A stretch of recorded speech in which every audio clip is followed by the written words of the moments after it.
He's so proud in every stitch. Guarantee you love the way they fit. They put a diamond gusset in the crotch where you need it most. Blue diamond gussets got it, others don't. We turn jeans inside out. Diamond Gusset Jeans. Made in the USA with unparalleled quality. Our Defender motorcycle jeans combine gusset comfort with Kevlar protection, so you can ride all day with confidence. Order yours at gusset.com. Diamond Gusset Jeans got it. Others don't.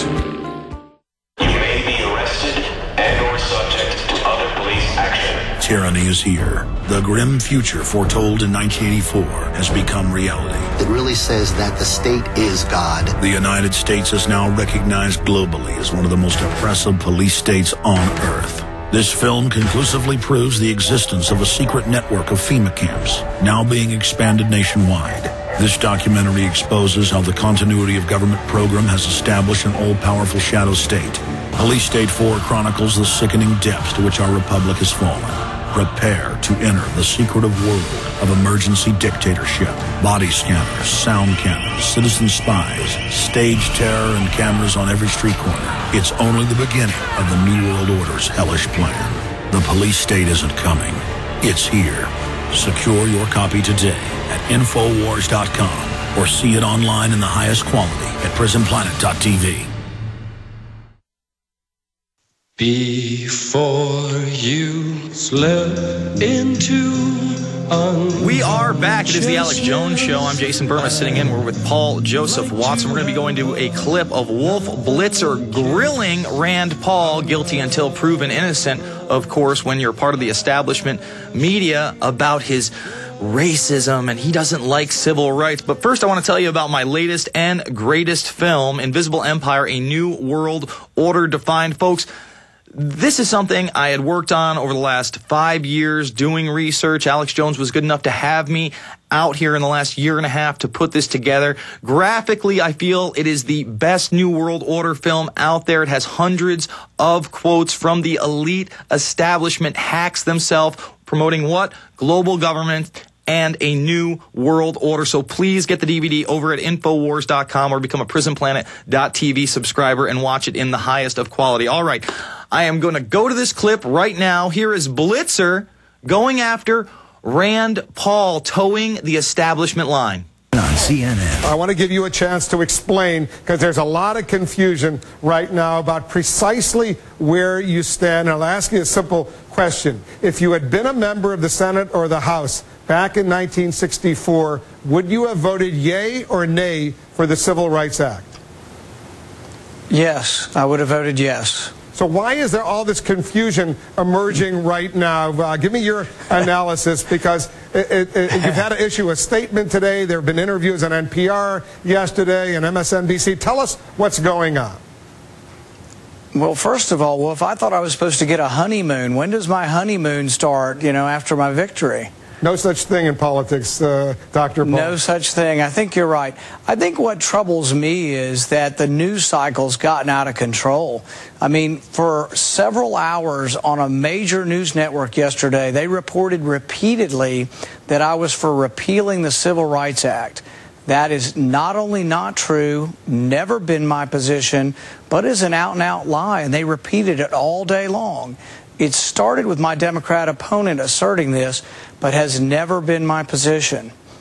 You support that, because the argument was made that you support the Civil Rights Act in terms of government responsibilities. There should be no racism or segregation. But if there's a private club or a restaurant where they don't want to serve African Americans, as abhorrent as that is, you think that they have you suggested, correct me if I'm wrong, they would have a right to do that?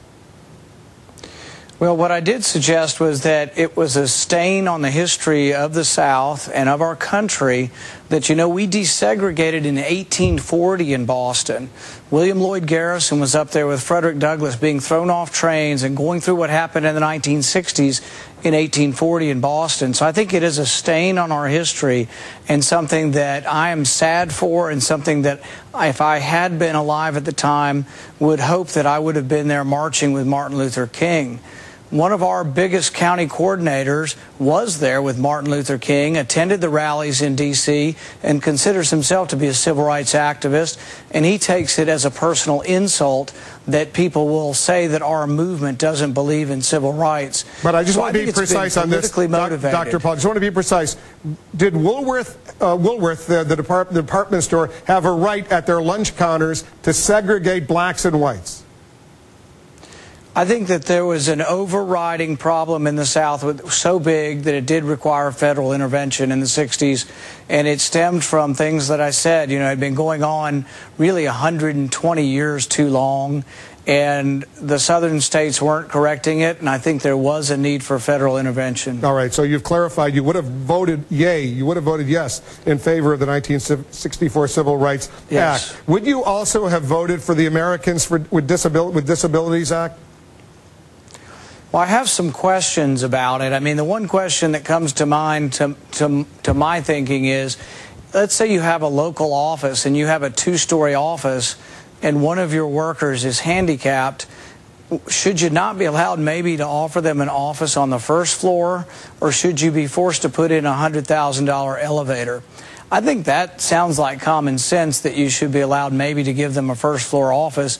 I think sometimes when we have a federal solution, we make it one size fits all, and that we recognize the problem, which I do also, of someone who's handicapped, but then we don't take into consideration at all the business owner or the property owner. So I think it's a balancing act, and I'd have to look at that legislation to see how they balanced it.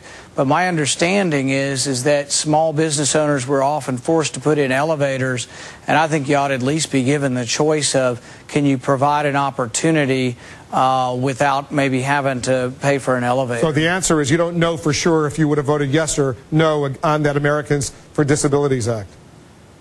Yeah, I mean, I'd have to look at it and see. I think you do have to, it's a balancing act, and I am in favor of trying to have the workplace open. My office is open to the handicapped.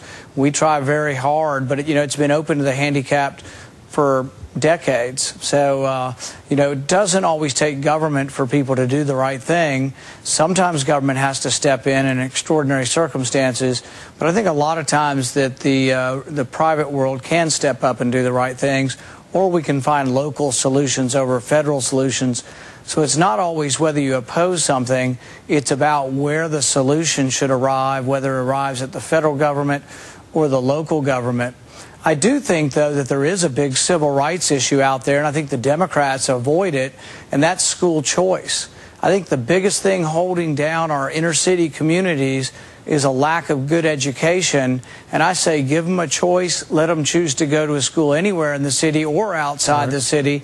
And so I think school choice is the civil rights issue of our era, and many people are saying that. There he is, Rand Paul, taking the grilling from Wolf Blitzer and really breaking it down. Paul, your thoughts? Well, people like Wolf Blitzer know that to forward an intellectual argument about something like the Civil Rights Act would take hours. It's an academic debate. He knows that he's got 3 or 4 minutes on there, and that in Wolf Blitzer's case, he needs to dumb it down. And the overall implication that they're trying to heap on Rand Paul is that he hates black people. He's going to repeal the Civil Rights Act. He's going to discriminate against minorities and disable people. And that's what they want to put out there. I mean, you can go and read the fathers of the libertarian movement and professors in universities today who carefully explain where Rand Paul is coming from on this. But they know that the majority of people watching a 3 or 4 minute CNN news segment aren't going to do that. So they boil it down, they dumb it down, and they throw it out as a smear. And that's exactly what's happened over the past few days.